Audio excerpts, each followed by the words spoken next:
Bana, ni kukaribisha katika channel yako nzuri ya Save TV. Karibu, hakika wewe ni mdau wetu namba moja. Cha kufanya sasa, usiache kusubscribe, kulike, kucomment channel ili uwe wa kwanza zaidi kupata kazi zetu kila ambapo tunapoachia. Lakini vile vile utakuwa mshabiki wetu kindaki. Langu jina wanaita Save Charles, jina kubwa, sauti yenye baraka. Sasa bana, leo tunamzungumzia rais wa FIFA. Maana kuna rais wa CAF na rais wa FIFA.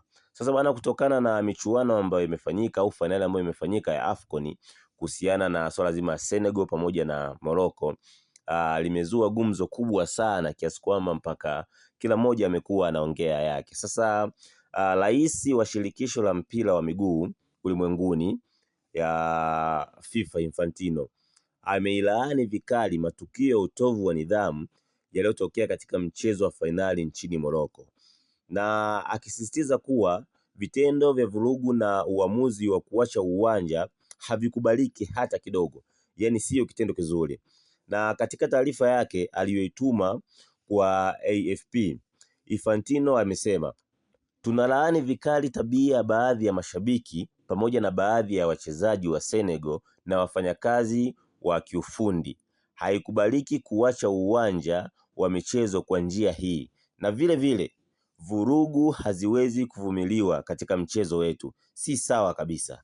Rais huyu alituma fursa hiyo kuipongeza Morocco kwa uandaaji mzuri, akitaja kuwa ni maandalizi tosha kwa taifa hilo kuelekea kuwa mwenyeji wa kombe la dunia la mwaka 2030.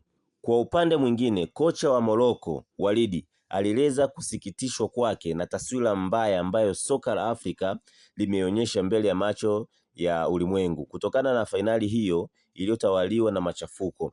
Walidi alibainisha kuwa uharibifu huo wa sifa ni kubwa na kuongezeka. Taswira tuliyotoa kuhusu soka la Afrika ilikuwa ya aibu sana. Kulazimika kusimamisha mchezo kwa zaidi ya dakika 10 huku ulimwengu ukitazama si jambo la kawaida sana.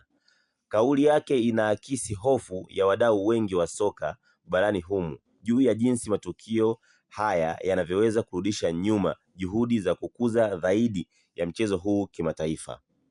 Kufuatia sakata hilo, tume ya nidhamu ya CAF inatarajiwa kutoa adhabu kali ya muda mrefu dhidi ya kocha wa Senegal Pape kwa kuhusika na uamuzi wa kuiondoa timu uwanjani, yaani kutoa timu.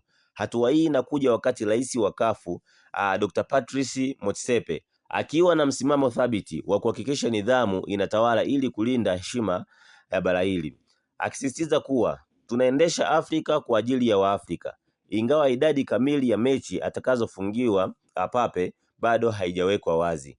Adhabu hiyo inatazamwa kwa fundisho kwa makocha na viongozi wengine wanaojihusisha na migomo ya aina hiyo uwanjani. Sasa nadhani tunaona kwamba kuhusiana na tukio ambalo lilitokea kuhusiana na fainali ya Morocco pamoja na Senegal, kwamba ilifikia hatua mpaka kocha mwenyewe akaamuru kwamba wachezaji waweze kutoka uwanjani ili wasihusike kabisa na swala zima la kuendelea kucheza mechi hiyo.